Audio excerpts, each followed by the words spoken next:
As we continue on with Chapter 3, it brings us to 3.2, which is on page 175. The name of this section is called Prime Numbers, Factors, and Reducing to Lowest Terms. Now, going along line with this chapter is called Fractions and Mixed Numbers, so we're going to be dealing through this entire chapter with the idea of fractions. So, before we get started with that, let's do a couple definitions here on page 175. The first definition is called prime number. Excuse me. Prime number is a whole number that's greater than 1 that has, well, what the book calls two divisors, itself and 1. A divisor is basically its factor. So if we have a number like 3, what two numbers can you multiply to get 3? Well, in this case, the only two numbers that you can do that with are 3 and 1. So that would make 3 a prime number because it's only two divisors, its only two factors are itself and 1. Whereas if I give you 4, it has as its divisors 4, 1, 2, and then the other two that you multiply times the first two to get 4. So this is not a prime number because there are numbers that you can multiply to get 4 other than itself and 1. Those numbers, like 4, are called composite numbers. Composite numbers are, well, I guess the easiest way to say it is everything that's not a prime. A composite number is a number that has other factors other than itself and 1. So 16. You know, we've got 8 and 2, 4 and 4, 16 and 1. So we've got 6 different numbers here that will be, you know, we can multiply in certain orders and get our number here.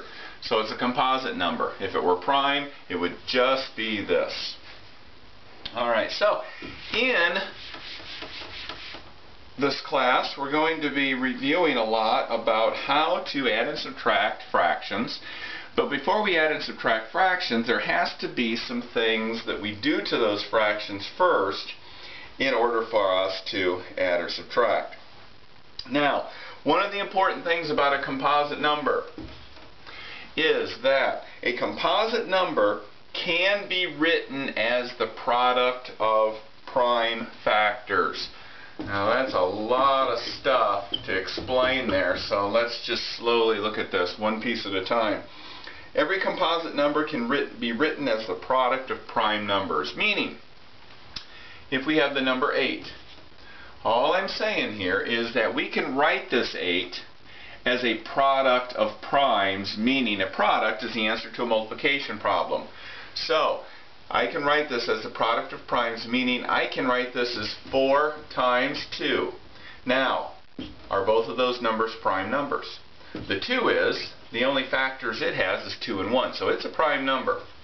4 is not a prime number. So let's try to make it into a prime number. Let's make it, instead of a 4, let's make it 2 times 2. Now, this is a product of prime numbers. When we solve this, we get 4, but we're multiplying 2 times 2. Two prime numbers together to get that 4. And let's put the 2 that we have up here on here. Now we have 2 times 2 times 2. So 8, as the product of primes, would be 2 times 2 times 2. If I had the number, well, let's do 12. 12, we can write that as 6 times 2, 3 times 4, and 12 times 1. Alright, so because it's a composite number, we're going to try to rewrite this as a product of primes. We can use either one of these, it doesn't matter. But what we're going to do is we're going to take our 6 times 2 and write it as a product of primes. Well, we said earlier our 2 is a prime number. The only one that's not is our 6. So in order to make it a prime number, we have to find 6's prime factors and tag those on. So 6's prime factors would be 3 and 2. So we're going to write 12 as 2 times 2 is 4 times 3 is 12. So that's a product of primes. If we were to take the other one that we had up here, 4 times 3, doesn't matter which one we use, as long as we have two numbers multiplied together to give us 12. Let's go ahead and do the same thing we did up here with this. Well, 4 is a composite number. It's not a product of primes. So let's write it as a product of primes and then tag our 3 on it. And see, these are the same thing. So it doesn't matter if you use the 6 times 2 or the 4 times 3. Just like when you have a number like 18, it doesn't matter if you use 9 times 2 or 6 times 3. As long as you take the composite number and break it down to its product of primes, then you will get the same thing. So this one here would be 3 times 3 times 2, and this one would be 2 times 3 times 3. See, this has 2 3's, 2 3's, a 2, and a 2.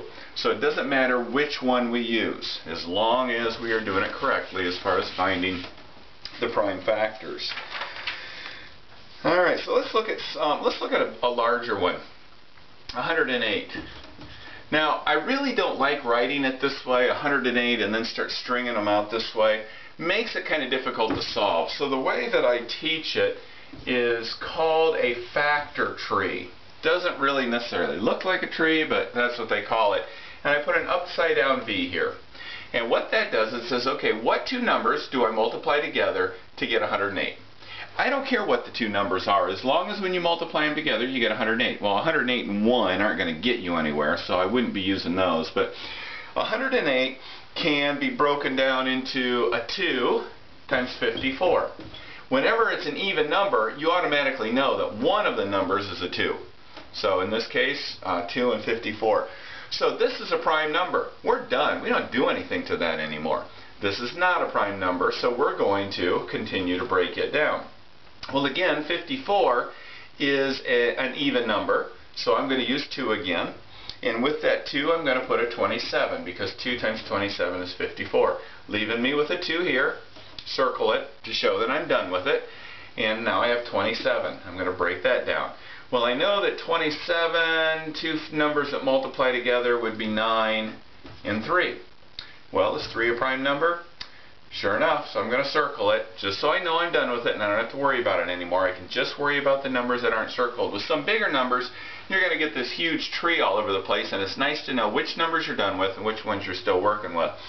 So 9 can be broken down into two numbers, and those two numbers are 3 and 3, and those are both prime numbers, so we're going to circle them. Once we hit the bottom here where both our factors are prime, we stop. We're done. And then everything that's circled gives us our answer, our product of primes. And we write these in numerical order. So we're going to start with our 2's, put both of those, and then our 3 times 3 times 3. And what we just did is, if we were to multiply 2 times 2 times 3 times 3 times 3, we would get 108. So 2 times 2 is 4, times 3 is 12, times 3 is 36, times 3 is 108. So this is our prime factoring. These are the prime factors of 108. Okay? Let's do one more, and then we'll get off on some other things here. Let's try doing 60. And we'll keep using the factor tree here. 60. Let's just do 2 and 30. So I can circle, oops, that's supposed to be circled.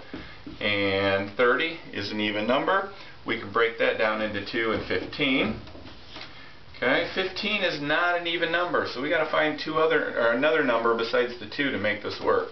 So it's 3 and 5. Is 3 prime? Yes. Is 5 prime? Do you know any number you can multiply to get 5 other than 5 and 1? Nope. So we circle them. So the prime factors of 60 is 2 times 2 times 3 times 5. And that's your prime factoring. So I'm going to shut this off and go into 3.2b, the next lecture video.